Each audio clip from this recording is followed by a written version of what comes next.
मैं इस दुनिया का सबसे ताकतवर इंसान हूँ जो कई सालों से एकांत में रह रहा है और 10 सालों से पहाड़ों में फूल और सब्जियां उगाते हुए अपने दिन बिता रहा है। कल्टीवेशन की दुनिया ने धीरे धीरे कई महान सोर्ड मास्टर्स और स्पेल कास्टिंग ग्रैंड मास्टर्स का उदय देखा है। मेरे बारे में अफवाहें कम होती गईं, जब तक कि एक दिन एक बेवकूफ ने अचानक मेरे बैरियर को तोड़कर मेरे सब्जियों के बगीचे को बर्बाद नहीं कर दिया। वह बहुत ही दयनीय हालत में रो रही थी। माफी मांगते हुए उसने मेरे सब्जियों के बगीचे की बाढ़ को ठीक किया। मैं आखिरकार जानतियान सेक्ट में शामिल होने में कामयाब हो गई, लेकिन कोई भी मुझे अपनी शिष्या बनाने के लिए तैयार नहीं है।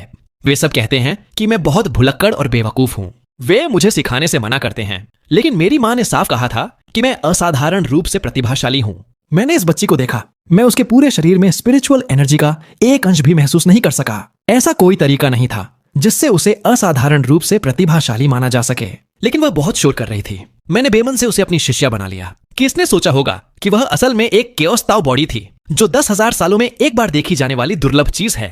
जानतियान सेक्ट के उन अंधे बूढ़े बेवकूफों ने लगभग एक अनमोल हीरे को बर्बाद कर दिया था। और इस तरह 5 साल बीत गए। झांग शियाओमियन एक आम लड़की से, जो अपने शरीर में क्यूई को भी गाइड नहीं कर सकती थी, एक सुंदर युवा महिला बन गई। उसका कल्टीवेशन लेवल भी धीरे धीरे लेट स्टेज गोल्डन कोर तक पहुंच गया था। हर दिन कल्टीवेशन करने के अलावा वह मुझे सब्जियों के बगीचे की देखभाल करने, कपड़े धोने और खाना पकाने में मदद करती है। घाटी में जिंदगी सादी और मुश्किल है, लेकिन वह इसमें खुशी ढूंढ लेती है। एक दिन मैं मछली पकड़कर वापस आया और उसे एक छोटा सा वाटर डाइवर्जन स्पेल इस्तेमाल करते देखा, सब्जियों के बगीचे में पानी देने के लिए। उसकी तकनीक पहले से ही काफी अच्छी हो गई थी। शियाओमियन, मैंने उसे पुकारा। वह तुरंत रुक गई और दौड़कर मेरे पास आई। उसने आज्ञाकारी बच्चे की तरह मछली की टोकरी ले ली। मास्टर, आप वापस आ गए। तुम्हारा कल्टीवेशन अब स्थिर है। तुम पहाड़ छोड़कर जा सकती हो, मैंने शांति से कहा। वह सुन्न पड़ गई। उसके चेहरे की मुस्कान तुरंत गायब हो गई। उसकी आंखें तुरंत लाल हो गईं। मास्टर, क्या आप मुझे छोड़ रहे हैं? वापस जानतियान सेक्टर जाओ। मैंने उसके आंसुओं को नजरअंदाज किया और बोलना जारी रखा। 5 साल पहले उन्होंने तुम्हें बेकार कहा था। उन्होंने तुम्हारे अमर होने का रास्ता काट दिया था। 5 साल बाद तुम वापस जाओगी और उन्हें बताओगी कि अंधे वो थे। मेरी एक शिष्या जिंदगी भर बेकार होने का टैग कैसे सह सकती है? लेकिन उसने अपना होंठ काटा। उसकी आंखें हिचकिचाहट से भरी थीं। कोई लेकिन वेकिन नहीं, मैंने कहा।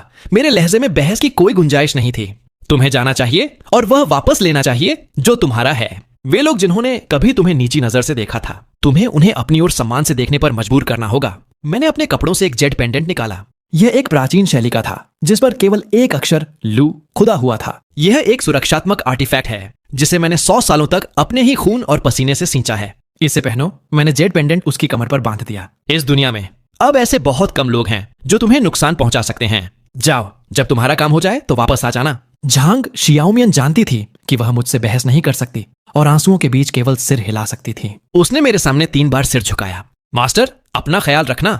आपकी शिष्या निश्चित रूप से आपका नाम नीचा नहीं होने देगी। वह हर कदम पर पीछे मुड़कर देखते हुए दूर चली गई, जब तक कि उसकी आकृति अंततः घाटी के अंत में गायब नहीं हो गई। घाटी अपनी सामान्य शांति में लौट आई, जैसे कभी कुछ हुआ ही ना हो। शियाओमियन के पहाड़ से जाने के बाद मेरे दिन फिर से एक उबाऊ शांति में लौट आए, सिवाय कभी कभार यह याद करने के कि वह लड़की पौधों को पानी देते समय कितनी भुलक्कड़ थी। कुछ भी अलग नहीं था। यह शांति 10 दिनों से भी कम समय तक रही। एक दोपहर मैं पत्ता गोभी को पानी दे रहा था जब अचानक मेरे दिल में एक तेज दर्द उठा। ऐसा लगा जैसे मुझे किसी अदृश्य हथौड़े से जोर से मारा गया हो। मेरे हाथ का पानी का बर्तन जमीन पर गिरकर खनक गया। पानी मेरी पैंट पर छलक गया। यह वह जेड पेंडेंट था। वह टूट गया था और हड्डियों को जमा देने वाली किल करने की भावना एक पल में मेरी आत्मा की गहराइयों से उमड़ पड़ी। एक ऐसा एहसास जो मैंने 10 सालों में महसूस नहीं किया था। उस जेड पेंडेंट को 100 सालों तक मेरे अपने जीवन के खून से पाला गया था। इसमें मेरी डिवाइन सेंस का एक अंश भी था। यहाँ तक कि एक नेसेंट सोल मास्टर भी जो शियाओमियन को नुकसान पहुंचाना चाहता हो, उसे पहले उस पेंडेंट का सामना करना पड़ता। इसे तोड़ने में सक्षम होने के लिए हमला करने वाले के पास कम से कम एक स्पिरिट ट्रांसफॉर्मेशन कल्टीवेशन लेवल होना चाहिए। इस कल्टीवेशन दुनिया में एक और स्पिरिट ट्रांसफॉर्मेशन मास्टर कब आ गया? नहीं, यह सही नहीं है। एक स्पिरिट ट्रांसफॉर्मेशन कल्टीवेटर की डिवाइन सेंस अविश्वसनीय रूप से शक्तिशाली होती है। यह असंभव है कि उन्होंने पेंडेंट पर मेरी कल्टीवेशन तकनीक की आभा पर ध्यान नहीं दिया। मैं बहुत हैरान था। मैं बहुत हैरान था। मैं बहुत हैरान था। मैं बहुत हैरान था। चूंकि उसने मेरी आभा को पहचान लिया और फिर भी इतना भारी स्ट्राइक करने की हिम्मत की, वह जरूर मेरे लिए आ रहा होगा। बहुत अच्छा। मैं सब्जियों के बगीचे के बीच में गया, जहां जमीन में एक टेढ़ी लकड़ी की छड़ी गड़ी हुई थी। मैंने इसे 10 साल पहले सेम की बेलों के सहारे के लिए यूं ही वहां रख दिया था। हवा और धूप के संपर्क में रहने से लकड़ी की छड़ी अब पूरी तरह से सड़ चुकी थी। जैसे कि यह छूने से टूट जाएगी, मैंने छड़ी के ऊपरी हिस्से को पकड़ा और धीरे धीरे इसे नम मिट्टी से बाहर निकाला। जैसे ही मिट्टी झड़ी, सूरज की रोशनी में एक गहरी ठंडी चमक उठी। छड़ी की सड़ी हुई बाहरी परत झड़ गई और अंदर से जंग लगी हुई सोड की ब्लेड दिखाई दी। ब्लेड पर 2 प्राचीन सील अक्षर खुदे हुए थे जो जंग के कारण लगभग छिप गए थे। आस्क द हेवन, आसमान से पूछो, इसने 10 सालों से खून नहीं छका है। मुझे आश्चर्य है कि क्या मेरा पुराना दोस्त भी अकेला हो गया है। मैंने सोड पकड़ी और छज्जे के नीचे चला गया जहां ऑर्किड का एक टूटा हुआ गमला रखा था। अंदर का ऑर्किड बहुत पहले ही सूख चुका था और बस सूखी मिट्टी का गमला बचा था। मैंने अपना पैर उठाया और गमले को ठोकर मारी जिससे वह टुकड़ों में टूट गया। उड़ती धूल और सिरेमिक के टुकड़ों के बीच नम मिट्टी से मैंने तेल के कागज में लिपटा एक पैकेज निकाला। कागज बहुत पहले ही सड़ चुका था। यह जरा सा छूने पर ही धूल में बदल गया जिससे समय के साथ पीले और काले पड़ चुके ताबीज का एक बंडल दिखाई दिया। उन पर सिंदूर की लिखावट फीकी और धुंधली हो चुकी थी और उनमें से सीलन की गंध आ रही थी। मैंने ताबीज को अपने कपड़ों में रखा और एक हाथ में सोड पकड़ ली। आंगन में खड़े होकर 10 साल हो गए हैं। मैं इन पहाड़ों में पूरे 10 सालों से एकांत में हूँ। क्या इस दुनिया के लोग पहले ही मेरा नाम भूल चुके हैं? उनके सिर पर लटकती मेरी ब्लेड का डर भूल गए हैं। कुछ जाहिल बेवकूफ जो मेरी नाक के नीचे ही अपने खुद के सेक्ट बना रहे हैं। खुद को सही रास्ता बताने वाले अब इतने घमंडी हो गए हैं कि उन्होंने मेरे किसी अपने को नुकसान पहुंचाने की जुर्रत की है। मैंने एक कदम उठाया और मेरी आकृति घाटी से गायब हो गई। पीछे सिर्फ एक बर्बाद सब्जियों का बगीचा और कई दूसरी चीजें और टूटे हुए गमले छूट गए। लगता है कि अब समय आ गया है कि यह दुनिया एक बार फिर से लू बेमू नाम याद करे। टूटे हुए जेड पेंडेंट की बची हुई आभा मुझे पूर्व की ओर ले गई। मैंने सोड की सवारी नहीं की। मैं बस बिना किसी जल्दबाजी के आराम से चलता रहा। मेरे हर एक कदम के साथ मेरे नीचे के पहाड़ और नदियां 100 मील पीछे छूट रहे थे। 10 साल एकांत में रहने के बाद इस दुनिया में स्पिरिचुअल एनर्जी बहुत कम हो गई है और इसके साथ कल्टीवेटर्स का स्तर भी काफी गिर गया है। पहाड़ी रिले स्टेशन पर पहुंचकर मैंने एक कदम उठाया और मेरी आकृति घाटी से गायब हो गई। रिले स्टेशन में 10 सालों के बाद मैंने कुछ युवा कल्टीवेटर्स की बातचीत सुनी। उन्होंने अच्छे कपड़े पहने हुए थे। उनकी सोड्स असाधारण थीं। उनके चेहरों पर घमंड भरा था। एक ही नजर में पता चलता था कि वे किसी बड़े सेक्ट से हैं। क्या तुमने सुना है? शुआनशान सेक्ट की वह किसी काम की नहीं, झांग शियाओमियन अपनी किस्मत से बाहर ट्रेनिंग करते हुए अपना फाउंडेशन बनाने में कामयाब हो गई है। तो क्या हुआ अगर उसने अपना फाउंडेशन बना लिया? वह किसी काम की नहीं है जो अपनी स्पिरिचुअल एनर्जी को बाहर भी नहीं निकाल सकती। अपना फाउंडेशन बनाने के बाद भी वह अभी भी सबसे निचले स्तर पर है। मैंने सुना है कि उसने सीनियर भाई जी यू युनफेई को भी घायल कर दिया। कितनी बेखौफ है। सीनियर भाई जी यू सेक्ट मास्टर के व्यक्तिगत शिष्य हैं। एक बच्चा जिस पर हेवन की कृपा है। उस किसी काम की न लड़की ने जरूर कोई घटिया राक्षसी चाल चली होगी। मैंने सुना है सेक्ट ने पहले ही उसे पकड़ लिया है और पहाड़ के गेट के सामने सज्जा वाले चबूतरे पर उससे पूछताछ कर रहे हैं। चाय का कप पकड़े मेरा हाथ रुक गया। मैं धीरे धीरे आगे बढ़ा और उनकी मेज के सामने खड़ा हो गया। मैंने सुना, मैंने सुना, मैंने सुना, मैंने सुना, मैंने सुना, मैंने सुना, मैंने सुना, मैंने सुना। मैंने शांत आवाज में पूछा, शुआनशान सेक्ट वो किस तरफ है? रेशमी कपड़ों में वह नौजवान जो लीडर लग रहा था उसने मुझे ऊपर से नीचे तक देखा। मेरे खुरदरे कपड़े और मेरे हाथ में जंग लगी टूटी हुई सोड को देखकर उसकी आंखों में साफ नफरत की एक झलक दिखाई दी। तुम कौन हो? क्या शुआनशान सेक्ट ऐसी जगह है जिसके बारे में तुम जैसा कोई पूछ सकता है? दफा हो जाओ, यहाँ मेरी आंखों को मत चुभो। मैंने और कुछ नहीं कहा, बस अपनी उंगली चटकाई और सोड क्यूई की एक लगभग अदृश्य धारा उड़ती हुई आई। चुपचाप उनकी मेज को चीरते हुए निकल गई। वह समूह एक पल के लिए दंग रह गया। फिर उन्हें खौफ के साथ एहसास हुआ। उनकी कमर पर लटकती हुई जादुई सोड्स जो उनके लिए गर्व की बात थी वे सब 2 हिस्सों में टूट गई थीं और कट एकदम शीशे की तरह चिकने थे। सोड्स के टूटे हुए सिरे जमीन पर गिरकर खनकने लगे। उन्होंने तो देखा भी नहीं था कि मैंने कैसे स्ट्राइक किया था। तुम? वह रेशमी कपड़ों वाला नौजवान डर के मारे पीला पड़ गया। जिस हाथ से उसने मेरी तरफ इशारा किया था वह बेकाबू होकर कांप रहा था। अब क्या तुम मुझे रास्ता बता सकते हो? मेरा लहजा पहले जैसा ही शांत था। डर के मारे बदहवास होकर उन्होंने दिशा की ओर इशारा किया और एक भी शब्द बोलने की हिम्मत नहीं की। तो ये हैं आज की कल्टीवेशन दुनिया के युवा महारथी। ये मेरी सबसे साधारण सोड क्यूई की एक धारा भी नहीं सह सकते। कितना उबाऊ है। उनके बताए रास्ते पर चलते हुए आधी अगरबत्ती जलने से भी कम समय में एक भव्य अमर पहाड़ मेरी आंखों के सामने आया। पहाड़ के गेट के विशाल तोरण पर शुआनशान सेक्ट के 3 अक्षर एक बहुत ही शानदार और फैले हुए अंदाज में लिखे थे जो इस उभरते हुए सेक्ट की जबरदस्त एनर्जी को दिखा रहे थे। बड़े अफसोस की बात है यह जीवन शक्ति आज समाप्त हो जाएगी। पहाड़ के गेट के सामने अंदर और बाहर दोनों तरफ से 3 परतों में कंधे से कंधा मिलाकर भीड़ खड़ी थी। मैं आसानी से भीड़ को चीरता हुआ आगे बढ़ा और प्लाजा के बीच का नजारा देखा। झांग शियाओमियन एक काले पत्थर के खंभे से किसी इंसान की बांह जितनी मोटी जंजीरों से बंधी हुई थी। वह खून से लथपथ थी। उसके कभी साफ रहे कपड़े कोड़ों की मार से चिथड़े हो गए थे।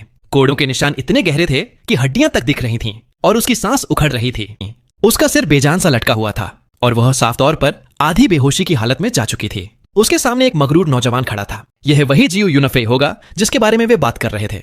उसने एक लंबा कोड़ा पकड़ रखा था जिसमें से बिजली कड़क रही थी। वह झांग शियाओमियन को नीची नजर से देख रहा था उसकी आंखों में एक अजीब सी क्रूर खुशी और नफरत थी। बताओ मुझे तुम्हारा वो डार्क मैजिक, बुरी कलाओं के किस मास्टर ने तुम्हें यह सिखाया है? जियो यूनफेई ने अपना कोड़ा चटकाया, बिजली फटी और झांग शियाओमियन की पीठ पर एक और जला हुआ काला घाव दे दिया। वह दर्द से कांप उठी, लेकिन उसने सिर्फ अपना होंठ काट लिया और एक आवाज तक नहीं निकाली। तुम काफी सख्त जान हो, है ना? जियो यूनफेई ने तंज कसा। उसने तीखे स्वर में पूछा, तुम्हारा मास्टर कौन है? तुम जैसे मॉन्स्टर को सिखाने की जरूरत कौन करेगा? मुझे बताओ और शायद मैं तुम्हें जल्द मौत दे दूं। आसपास खड़े शुआनशान सेक्ट के चेले जोर जोर से हंसने लगे और बंधी हुई लड़की पर उंगली उठाते हुए मजाक उड़ाने लगे। मैंने बिजली के कोड़े को गिरने वाला ही देखा। मैंने आर पार कटे हुए घावों को देखा। मैंने बिजली के कोड़े को गिरने वाला ही देखा। मैंने अपनी शिष्या की पीठ पर घावों को देखा। मैंने उनके चेहरों पर नफरत भरी मुस्कान देखी और मैंने अपना हाथ उठाया। मेरे हाथ में जंग लगी वैन तियान सोर्ड से एक धीमी सी भिनभिनाहट की आवाज आई। अगले ही पल रोशनी की एक लकीर जो असंभव रूप से तेज थी काफी दूर से चीरती हुई आई। जियो यूनफेई जो अपना कोड़ा घुमाने ही वाला था, उसके चेहरे की वह खौफनाक मुस्कान वहीं जम गई। उसने अविश्वास के साथ नीचे देखा, अपनी छाती के आर पार निकली हुई एक साधारण लोहे की सोड को। इसके सिरे से अभी भी गर्म खून टपक रहा था। पूरा चौक एकदम शांत हो गया। सबकी नजरें जियो यूनफेई की छाती में घुसी सोड पर टिकी थीं। फिर उनकी नजर ब्लेड के साथ साथ देखने के लिए गई मुझे, जो चौक के किनारे पर खड़ा था। मैं धीरे धीरे आगे बढ़ा। मेरे हर एक कदम के साथ जियो यूनफेई के शरीर से जान निकलती जा रही थी। जब तक मैं उसके पास पहुंचा, उसकी आंखों की रोशनी पूरी तरह जा चुकी थी। मैंने उसके बेजान शरीर को नजरअंदाज किया और मेरी नजरें सभी पर दौड़ गईं। शुआनशान सेक्टर के खौफजदा सदस्य। मेरी आवाज ठंडी और गुस्से से भरी थी। उसका मास्टर मैं हूं और तुम, क्या तुम्हारे कोई आखिरी शब्द हैं? जैसे ही मेरे शब्द खत्म हुए, वहां श्मशान जैसी शांति छा गई और फिर डर की एक जबरदस्त लहर दौड़ गई। पहली पंक्ति में खड़े कुछ चेले ठीक से खड़े भी नहीं रह सके। उनके पैर जवाब दे गए और वे जमीन पर गिर पड़े।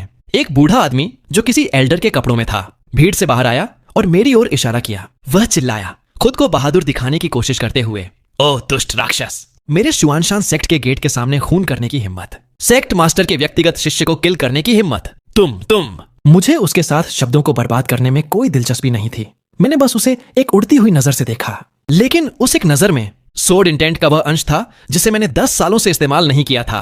झांग झिंगशान की आवाज उसके गले में ही घुट गई। उसके चेहरे पर गुस्से और डर का भाव एकदम जम गया। अगले ही सेकंड उसकी त्वचा के नीचे से खून की महीन लकीरें फूट पड़ी। उसका पूरा शरीर चीनी मिट्टी के टूटे हुए टुकड़े जैसा हो गया। चुपचाप वह खून से सनी धूल के ढेर में बिखर गया। उसकी आदिम आत्मा तक बचकर नहीं निकल सकी। यह साफ नहीं है कि सोड की आवाज किसने निकाली। जब उसने पहली चीख मारी तो पूरा चौक तुरंत अफरा तफरी में डूब गया और अनगिनत चेले दहशत में पीछे की तरफ भागने लगे। वे सेक्ट के अंदर छिपने और ग्रैंड प्रोटेक्टिव एरे को चालू करने की कोशिश कर रहे थे। जल्दी करो, एरे को चालू करो। एक धीमी तेज गड़गड़ाहट के बाद मिस्टिक स्काई सेक्ट की पूरी मुख्य छोटी कांप उठी, क्योंकि हल्के नीले रंग की लाइट का एक विशाल बैरियर आसमान में शूट हुआ, एक विशाल उल्टे कटोरे की तरह, जिसने सेक्ट के पूरे गेट को ढक लिया। उस लाइट बैरियर पर अनगिनत रहस्यमयी रुन्स बह रहे थे जो एक प्राचीन भव्य आभा बिखेर रहे थे। यह सैकड़ों सालों से स्थापित मिस्टिक स्काई सेक्ट की नींव थी। कहा जाता था कि यह एक ट्रांसफॉर्मेशन स्टेज कल्टीवेटर के फुल फोर्स अटैक को भी सह सकता है। मैंने उन चेलों को देखा जो लाइट बैरियर के पीछे छिपकर अभी भी डरे हुए मुझे घूर रहे थे। उनकी नजरों में जहर और राहत का मिश्रण था। इसे देखकर मुझे हंसी आ रही थी। उन्हें लगा कि अब वे सुरक्षित हैं। वेन तियान को हाथ में लिए मैं धीरे धीरे उस विशाल लाइट बैरियर के सामने चला गया। मैंने अपना हाथ उठाया और अपनी सोड की नोक से उस चमकते हुए एरे पर हल्के से टैप किया। टिंग! जेड से जेड टकराने जैसी एक साफ आवाज गूंज उठी। जहां सोड छुई थी उसे केंद्र मानकर अचानक एक हल्की सी दरार दिखाई दी। यह एक खौफनाक गति से बाहर की तरफ फैल गई। क्रैक! पलक झपकते ही मकड़ी के जाले जैसी दरारों ने पूरे लाइट बैरियर को ढक लिया। वे मिस्टिक स्काई सेक्ट के चेले, जो असल में सोच रहे थे कि वे सुरक्षित हैं, उनके चेहरे पर छाई राहत अब भयंकर खौफ में बदल गई। एक जोरदार धमाके के साथ लाइट का वह ग्रैंड प्रोटेक्टिव एरे, जिसे कभी ना टूटने वाला माना जाता था, फट गया। विश्वास के डार्क बादल गायब हो गए हैं और मेरे सिर्फ एक टैप से वे एक खूबसूरत, शुद्ध और पूर्ण ग्रैंड प्रोटेक्टिव एरे बन गए। वह अनगिनत लाइट के कणों में टूटकर बिखर गया और हवा में विलीन हो गया। इसके बाद शिकार का समय था। मेरी आकृति गायब हो गई और एक न पकड़े जाने वाले प्रेत में बदल गई। मैं डरी हुई और भागती हुई भीड़ के बीच से तेजी से निकल रहा था। बाहरी सेक्ट का वह चेला जिसने कभी शियाओ मियन का मजाक उड़ाया था, सिर्फ इसलिए कि वह अपने शरीर में क्यूई को गाइड नहीं कर सकती थी। वेन तियान सोड की धार ने उसकी गर्दन काट दी। उसके चेहरे की वह मजाकिया मुस्कान हमेशा के लिए जम गई। वह इनर सेक्ट की सीनियर बहन, जिसने कभी जानबूझकर गंदा पानी उछाला था। शियाओ मियन पर मेरी आस्तीन से कागज का एक तावीज उड़कर निकला।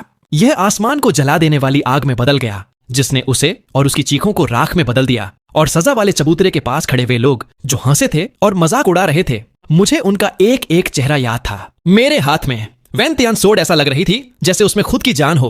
हर एक वार के साथ इसने बड़ी सटीकता से उस इंसान की जान ली जिसने कभी मेरी शिष्या को परेशान किया था। सेक्ट के सामने की सफेद जेड की सीढ़ियां खून से सन गईं। एक के बाद एक दर्दनाक चीखें गूंजने लगीं। यह अब कोई पवित्र अमर भूमि नहीं थी, बल्कि अभी सी हेल बन चुकी थी। जिन सोर्ड फॉर्मेशन पर उन्हें बहुत गर्व था, वे मेरे सामने बच्चों के खेल की तरह थे। जिन जादुई खजानों के भरोसे वे जिंदा थे, वे मेरी सोर्ड क्यूई के संपर्क में आते ही टुकड़े टुकड़े हो गए। खौफ, ऐसा खौफ जो पहले कभी नहीं देखा गया, उसने सबके दिलों को जकड़ लिया। आखिरकार उन्हें एहसास हो गया कि जिसे उन्होंने उकसाया था वह कोई मामूली रोग कल्टीवेटर बिल्कुल नहीं था। ठीक जब मैं आखिरी वाले को किल करने ही वाला था, वह डीकन एल्डर जो बाद में सोर्ड से मारा गया था, एक बहुत ही रौबदार आभा जो झांग जिंगशुआन से दर्जनों गुना अधिक शक्तिशाली थी, अचानक मुख्य चोटी की गहराइयों से फूटी और पूरे शुआनशान सेक्ट में फैल गई। आसमान से गरजती बिजली जैसी एक भव्य और गुस्से से भरी आवाज मेरे कानों में गूंजी। कौन सा गंदा दरिंदा मेरे शुआनशान सेक्ट में बेकाबू होकर भागने की जुर्रत कर रहा है? उस गुस्से वाली दहाड़ के बाद मुख्य चोटी के शिखर से लाइट की एक लकीर निकली। पलक झपकते ही वह प्लाजा के बीचों बीच उतर आई। यह नया आने वाला व्यक्ति सेक्ट मास्टर के काले ताओइस्ट कपड़ों में था, जिन पर सोने के धागे की कढ़ाई थी और उसके सिर पर एक बैंगनी सोने का मुकुट था। उसके नैन नक्श तीखे थे जो उसे एक आसमानी अमर का लुक दे रहे थे। उसके चारों ओर स्पिरिचुअल एनर्जी उमड़ रही थी। साफ था कि उसका cultivation late spirit transformation stage तक पहुंच चुका था, जो उसे एक महान कल्टीवेटर बनाता था। जैसे ही वह नीचे उतरा, उसने देखा कि जमीन लाशों और खून के पोखरों से पट्टी पड़ी है। उसका चेहरा जो पहले काफी रौबदार था, वहां एक अजीब सी किल करने की भावना आ गई। उसका इरादा पल भर में दिखाई दे गया। उसकी नजरें किसी ब्लेड की तरह तेज थीं। उसने अपनी नजरें मुझ पर टिका दी। यह तुम थे जिसने मेरे चेलों को किल्ड किया। उसकी आवाज में बेकाबू गुस्सा था। मैंने कोई जवाब नहीं दिया। मैंने बस खून टपकाती हुई वैनतियान को पकड़े रखा और बड़ी दिलचस्पी से उसे नापने लगा। मेरी खामोशी उसकी नजरों में सबसे बड़ा उकसावा थी। वह इतना गुस्से में था कि वह हंसने लगा। बहुत खूब, मैं शियाओ यी हूं।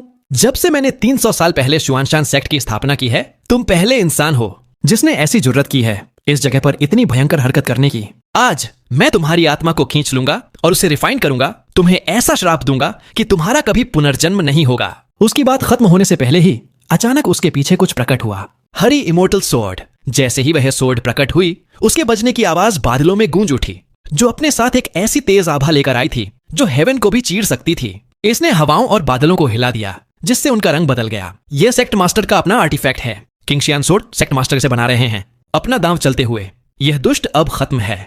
बचे हुए चेलों की आंखों में नई उम्मीद की चमक आ गई, मानो उन्होंने अभी अभी अपने तारणहार को देख लिया हो। शियाओई ने अपने हाथ से एक सोर्ड सील बनाई और एक मंत्र पढ़ा। किंगशियान सोर्ड एक चमकदार लाइट के साथ भड़क उठी और दर्जनों गज लंबी एनर्जी की एक हरी ब्लेड में बदल गई, सीधे मेरे सिर पर वार करते हुए। इस एक स्ट्राइक ने हेवन और धरती की स्पिरिचुअल एनर्जी को खींच लिया। इसकी शक्ति सच में असाधारण थी, इतनी कि पहाड़ों को चीर दे और चोटियों को चकनाचूर कर दे। और फिर भी मैं बस चुपचाप देखता रहा। मुझे थोड़ी हंसी भी आ रही थी। यह शुरुआती पैंतरा, स्पिरिचुअल एनर्जी को घुमाने का यह तरीका, इस सोर्ड तकनीक में ताओ के सार की यह अधूरी नकल, यह सब बहुत जाना पहचाना था। हालांकि उसने खुद ही इसे बेतरतीब ढंग से बदला था और इसे एक अजीब सी गड़बड़ में बदल दिया था, और यह कमियों से भरा हुआ था। फिर भी मैंने इसे एक ही नजर में पहचान लिया। क्या ये वही रफ कागज नहीं थे जिन पर मैंने कुछ 100 साल पहले ऐसे ही कुछ लिख दिया था, जब मेरे पास करने को कुछ खास नहीं था? भविष्य तलाशने के लिए मुझे अतीत में वापस जाना पड़ा। सोर्ड ताओ के वे अलग अलग रूप। मुझे याद है कि बाद में उन रद्दी कागजों का इस्तेमाल एक हिलती हुई मेज के पैर को सहारा देने के लिए किया गया था। मैंने कभी नहीं सोचा था कि वे वास्तव में आगे सौंपे जाएंगे और किसी परम बेवकूफ द्वारा एक महान गुप्त मैनुअल की तरह माने जाएंगे। मैंने अपना सिर उठाया और शियाओई को करीब से देखा, उस चेहरे को जो गुस्से से बिगड़ा हुआ था। मेरी सबसे गहरी यादों के एक कोने से एक युवा और चापलूसी भरा चेहरा उसके चेहरे पर हावी हो गया। तो ये वो था ना जब हम सेक्ट में हुआ करते थे। वह मामूली टैलेंट वाला इंसान जो हमेशा उसके पीछे रहना पसंद करता था, जो हमेशा मेरे पीछे घूमना पसंद करता था, मुझे बार बार सीनियर भाई लू बुलाता था, मेरा महत्वाकांक्षी जूनियर भाई। मैंने कभी नहीं सोचा था कि मेरे द्वारा फेंके गए कुछ बेकार पन्नों से वह सच में एक सेक्ट मास्टर बनने में कामयाब हो गया। दुनिया कितनी अजीब हो सकती है। उस सियान सोर्ड आभा को देखकर, जो एक पहाड़ को 2 हिस्सों में फाड़ने के लिए काफी ताकतवर थी, वह मेरे सिर पर गिरने ही वाली थी कि मैंने आखिर अपना दांव चला। मैंने किसी सोर्ड का इस्तेमाल नहीं किया। मैंने बचाव के लिए कोई स्पिरिचुअल एनर्जी भी समन नहीं की। मैंने बस अपनी 2 उंगलियां आगे बढ़ाईं और मैं सोर्ड की शक्ति महसूस कर सकता था। मैं सोर्ड की शक्ति महसूस कर सकता था। मैं सोर्ड की शक्ति महसूस कर सकता था। मैं सोर्ड की शक्ति महसूस कर सकता था। मेरी इंडेक्स और मेरी मिडिल फिंगर। और धीरे से मैंने उस सोर्ड आभा के बिल्कुल सिरे को पकड़ लिया। बूम! वह खूंखार सोर्ड क्यूए मेरे बीच में होने के साथ बाहर की ओर फट पड़ी और बची हुई सभी इमारतों को तबाह कर दिया। फिर भी यह मेरे कपड़ों के कोने को भी नहीं हिला सकी। शियाओ ये के चेहरे पर जो दुष्ट खुशी और घमंड था वह जम गया। उसकी जगह घोर उलझन और खौफ ने ले ली। वह बिल्कुल नहीं समझ पा रहा था कि क्या हो रहा है। यह असंभव है। उसने पागलों की तरह अपनी स्पिरिचुअल एनर्जी लगाई, एजी और प्रोफाउंड सोर्ड को 1 इंच भी आगे धकेलने की कोशिश करते हुए। मैंने उसकी बेकार कोशिशों को देखा और धीमी आवाज में बोला, ये घटिया 3rd क्लास स्किल्स तुम्हें किसने सिखाई है? मेरे शब्द किसी सुई की तरह थे जो उसके बचे खुचे घमंड को भी चुभ रहे थे। शियाओ यी का चेहरा तुरंत लाल हो गया। वह दहाड़ा और अपनी स्पिरिचुअल एनर्जी का एक एक कतरा उस एजी और प्रोफाउंड सोर्ड में झोंक दिया। ब्लेड जोर जोर से कांपने लगी और एक भिन-भिनाहट की आवाज करने लगी, मानो वह इस दबाव से टूटने ही वाली हो।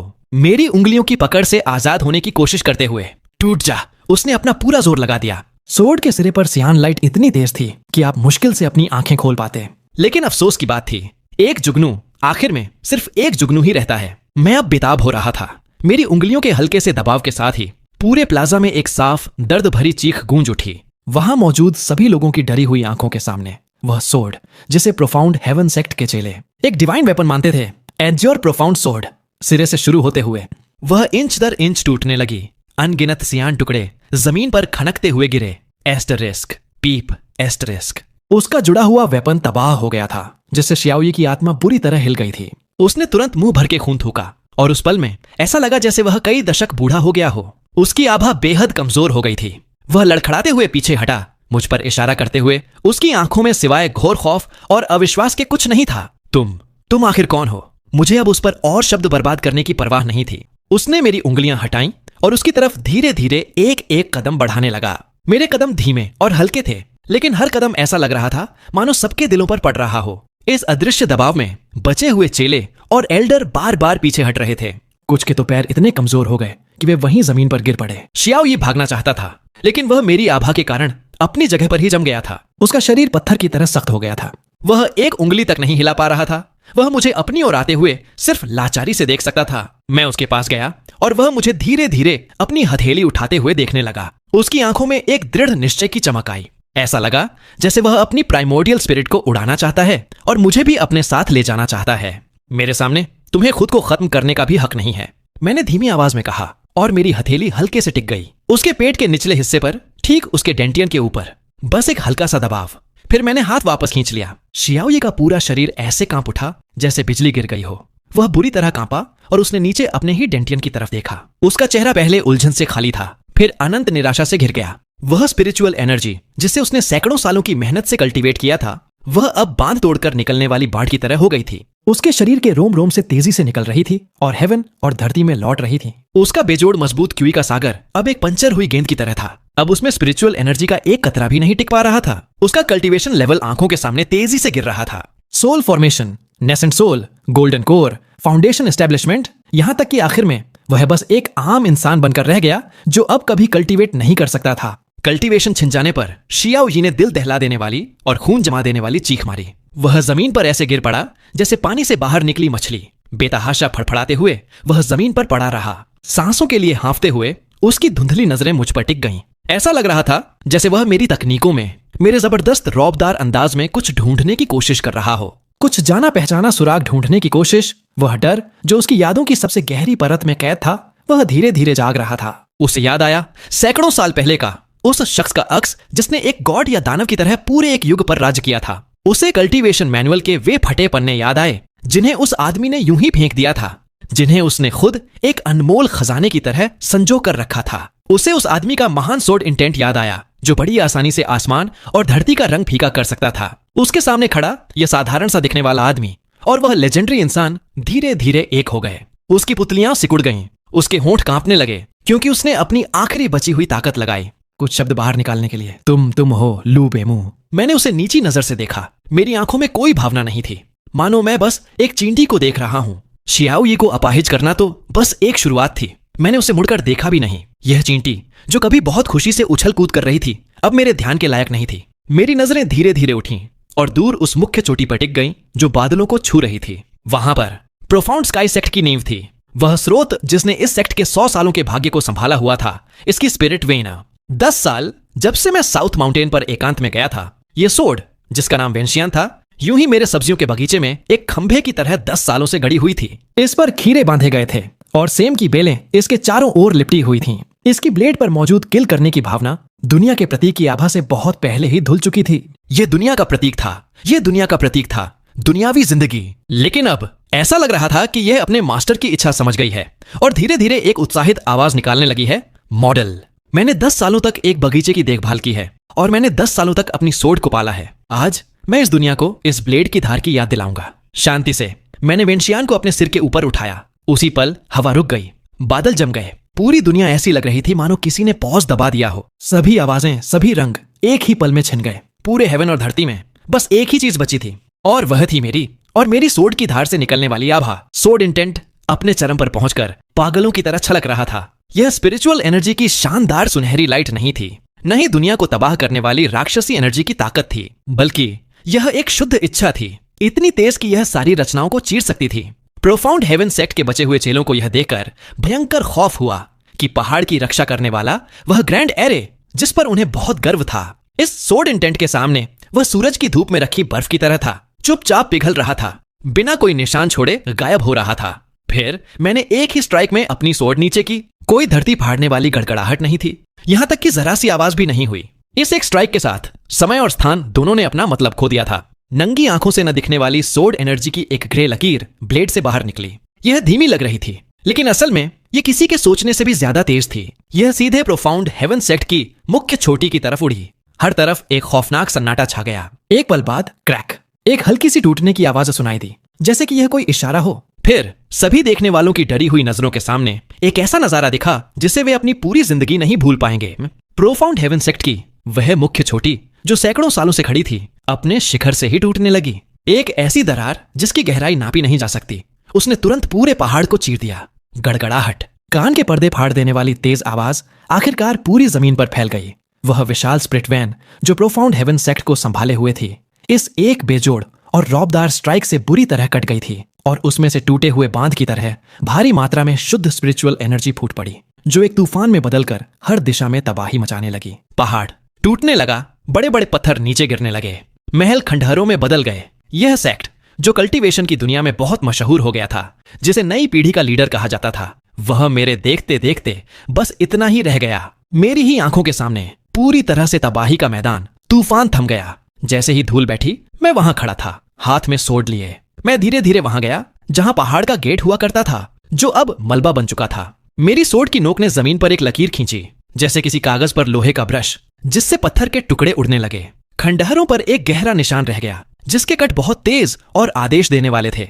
इससे किल करने का ऐसा खतरनाक इरादा निकल रहा था कि कोई भी कल्टीवेटर जो इसे देखेगा, यहां तक कि आज से 1000 साल बाद भी, उसकी रीढ़ की हड्डी में सिहरन दौड़ जाएगी। और उस पर सिर्फ एक वाक्य लिखा था, जो भी मेरी शिष्या को नुकसान पहुंचाएगा, यह सेक्ट तुम्हारा हश्र होगा। आज के बाद से लू बेमू नाम, जो सोड पूजनीय है, अब सिर्फ एक कहानी नहीं रहेगा, बल्कि पूरी कल्टीवेशन दुनिया पर लटकता एक नया बुरा सपना होगा। यह सब होने के बाद मैंने यूं ही वेंचियान सोड को अपने कंधे पर रख लिया, जैसे मैं कोई फावड़ा ले जा रहा हूं। मेरे पीछे सेक्ट का गेट था, जो अब खंडहर बन चुका था, और जमीन में गहरी खुदी हुई वह लकीर थी, एक ऐसा सोड का निशान जो भविष्य के सभी कल्टीवेटर्स के दिलों में डर पैदा करने के लिए काफी गहरा था। मेरे सामने श्मशान जैसा शांत प्लाजा था और वे लोग थे जो जमीन पर गिर पड़े थे। उनकी आंखें खाली थीं, मानो उनकी आत्माएं ही निकाल ली गई हों। शुआन शान सेक्ट के वे बचे हुए लोग। मैंने उन पर एक नजर भी नहीं डाली। मैं चलने लगा, प्लाजा के बीच में बने सजा वाले खंभे की तरफ। हवा में खून की भारी बदबू थी। मैं सांस नहीं ले पा रहा था, साथ ही डर का ऐसा माहौल जो इतना साफ था कि वह लगभग ठोस हो चुका था। मुझे परवाह नहीं थी। मैं सीधा सजा वाले खंभे के पास गया। मेरी युवा शिष्या झांग शियाओमियन उस ठंडे काले लोहे के खंभे से बंधी हुई थी। उसका कभी जिंदा दिल रहने वाला चेहरा अब पीला पड़ चुका था। उसकी सांसें इतनी धीमी थीं कि लगता था किसी भी पल रुक जाएंगी, लेकिन वह अभी भी होश में थी। उसने अपना सिर उठाया और मुझे देखा। उसकी आंखों में, जो अपनी पूरी चमक खो चुकी थीं, अचानक एक हल्की सी उम्मीद दिखाई दी, जो फिर आंसुओं की बाढ़ में डूब गई। उसे बांधने वाली जंजीरें रिफाइंड फ्रॉस्ट आयरन से बनी थीं, एक जादुई आर्टिफैक्ट जिसे खास तौर पर किसी कल्टीवेटर की स्पिरिचुअल नसों को सील करने के लिए बनाया गया था। मैंने अपनी सोड निकालने की जहमत भी नहीं उठाई। मैंने बस अपनी 2 उंगलियां आगे बढ़ाईं और जंजीरों को हल्के से छुआ।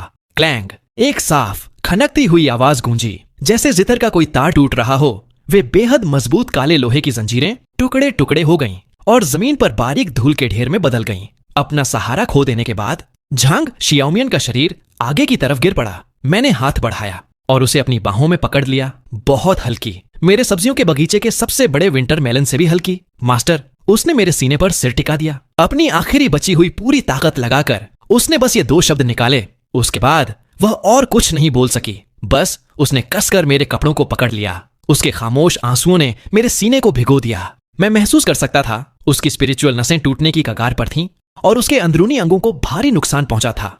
मैंने अपना हाथ उसकी पीठ पर रखा और स्पिरिचुअल एनर्जी की एक कोमल शुद्ध धारा धीरे धीरे उसके शरीर में बहने लगी, जो उसके खराब हुए मेरिडियन को ठीक कर रही थी और उसकी खत्म होती जीवन शक्ति को स्थिर कर रही थी।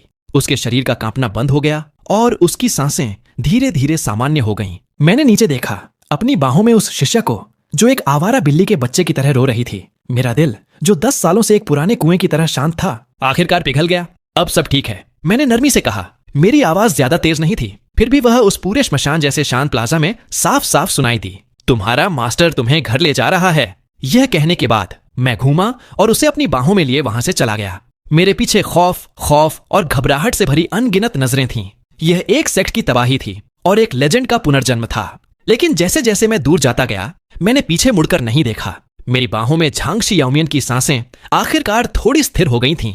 उसने मुझसे सटकर और भर्राई हुई आवाज में, मच्छर की भिनभिनाहट जितनी धीमी आवाज में मुझसे पूछा, मास्टर, क्या हम अभी भी साउथ माउंटेन पर वापस जा रहे हैं? हम जा रहे हैं, बिल्कुल जा रहे हैं। मैंने उसे पकड़ रखा था और कदम दर कदम साउथ माउंटेन की तरफ वापस चल पड़ा। शुआनशान सेक्ट के खंडहर, कल्टीवेशन दुनिया के झटके, 100 सेक्ट्स की घबराहट, इन सब से अब मेरा कोई लेना देना नहीं था। मेरी दुनिया एक बार फिर साउथ माउंटेन के इस छोटे से जमीन के टुकड़े तक सिमट गई थी और मेरी बाहों में इस छोटी सी शिष्या तक, जिसे मैंने खो दिया था और फिर से पा लिया था। छोटा सा लकड़ी का केबिन अभी भी वैसा ही था, आंगन में फूल और पौधे। उन कुछ दिनों के दौरान जब मैं बाहर था, वे अभी भी फॉर्मेशन से अच्छी तरह पोषित हो रहे थे।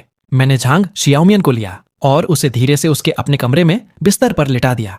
अपनी स्पिरिचुअल एनर्जी खत्म होने और भारी चोटों के कारण वह पहले ही गहरी नींद में सो चुकी थी। मैंने कोई भी जटिल दवा वाली गोलियां इस्तेमाल नहीं की। मैंने बस पीछे के पहाड़ पर मौजूद स्पिरिट स्प्रिंग के स्रोत से लिया।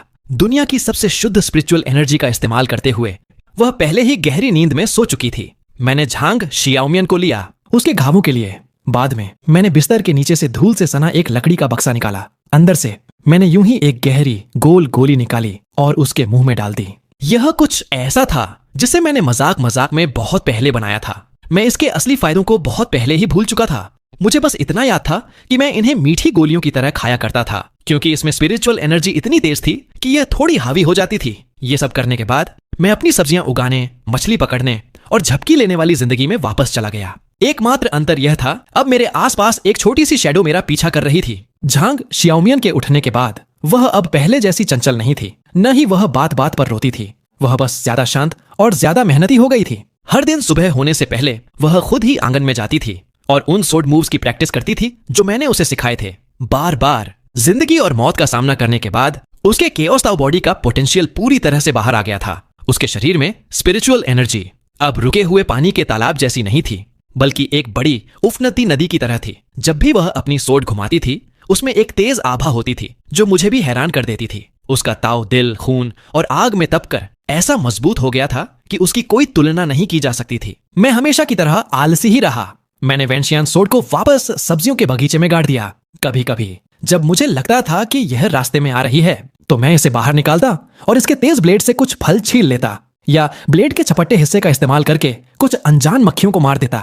ब्लेड के चपट्टे हिस्से के नीचे से निकले हुए पुराने ताबीज और वह गमला जो मिट्टी से बाहर आ गए थे, मैंने उन्हें वापस अंदर डाल दिया। मैंने मिट्टी को भी थोड़ा दबा दिया ताकि वे किसी दिन पौधों को पानी देते समय फिर से बाहर ना आ जाए। सब कुछ 10 साल पहले जैसा ही था, अविश्वसनीय रूप से शांत। यह ऐसा था मानो वह कत्लेआम जिसने शुआनशान सेक्ट को खून से नहला दिया था बस एक भूला हुआ सपना हो। लेकिन कल्टीवेशन की दुनिया नहीं भूली। कभी कभी कोई अनजान युवा कल्टीवेटर अपनी सोड पर उड़ते हुए आता, मेरे बैरियर से अभी भी 100 मील दूर, और उसे ऐसा लगता जैसे वह किसी अदृश्य दीवार से टकरा गया हो और पूरी दहशत में वापस भाग जाता। धीरे धीरे साउथ माउंटेन के 1000 मील के दायरे में कल्टीवेशन की दुनिया में यह एक प्रतिबंधित इलाका बन गया। और जहां तक मेरे बारे में अफवाहों का सवाल है, वे कल्टीवेशन की दुनिया में अनगिनत रूपों में फैल चुकी हैं। कुछ कहते हैं सोड पूजनीय लू बेमू अपने ही सेक्ट को साफ करने के लिए फिर से आ गया है। दूसरे कहते हैं कि वह बहुत पहले ही राक्षसी रास्ते पर चला गया था और उस दिन वह एक प्राचीन राक्षसी आर्टिफैक्ट के पीछे था। कुछ और लोग कहते हैं कि वह असल में बहुत पहले मर चुका था और यह एक प्राचीन आर्क डेमन है जिसने शरीर पर कब्जा करके पुनर्जन्म लिया है। लेकिन सभी अफवाहें एक ही नतीजे पर पहुंचती हैं कि तुम दुनिया में किसी को भी उकसा सकते हो, लेकिन तुम्हें साउथ माउंटेन के उस सब्जियों के बगीचे में कभी कदम नहीं रखना चाहिए। और सबसे जरूरी बात, तुम्हें उस छोटी लड़की को नुकसान नहीं पहुंचाना चाहिए जिसके बारे में कहा जाता है कि वह बहुत बड़ी रौतड़ू है।